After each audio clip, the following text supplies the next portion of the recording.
We're outside the cottage known as the Cage, which is well known for being a highly haunted place.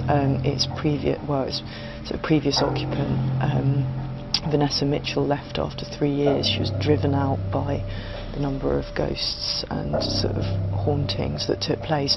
This plaque actually sort of gives an insight into the history of the building.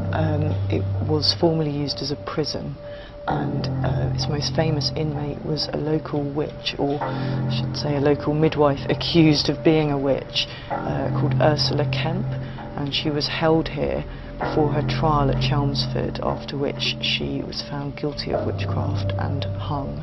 We're about to go into the cottage. The entrance is just here. Apparently this alley, which leads behind it, was actually known as Coffin Alley, because it was where bodies were brought on their way to the church graveyard. Anyway, so we'll run along to the door.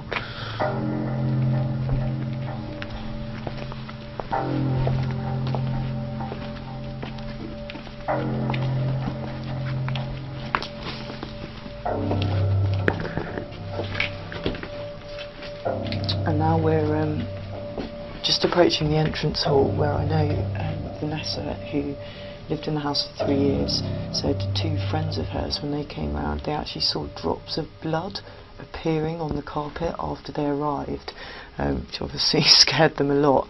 And I know they were quite keen for her to move out after sort of witnessing that for themselves.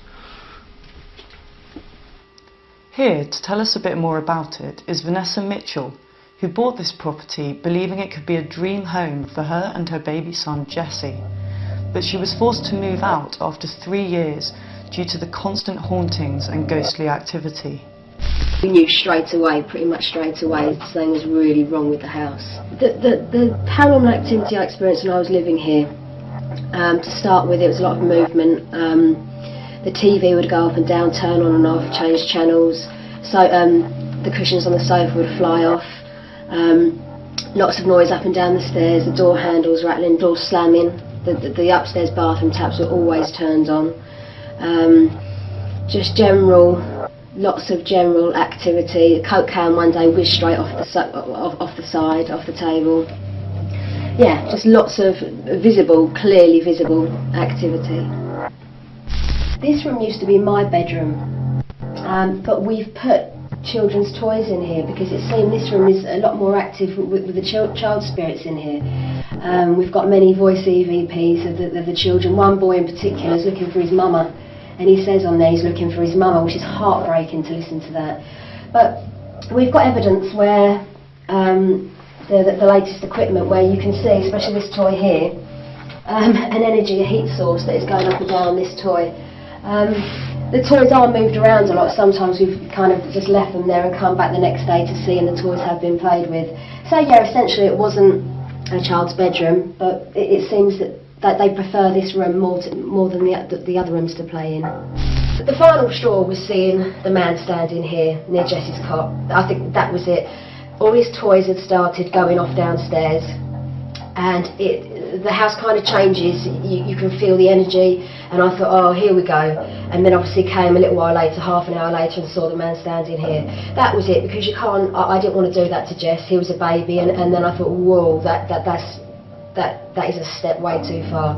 It's okay what happened to me, and I could kind of live with it. But after I'd had Jess, I knew that I had to leave. I had to leave for him.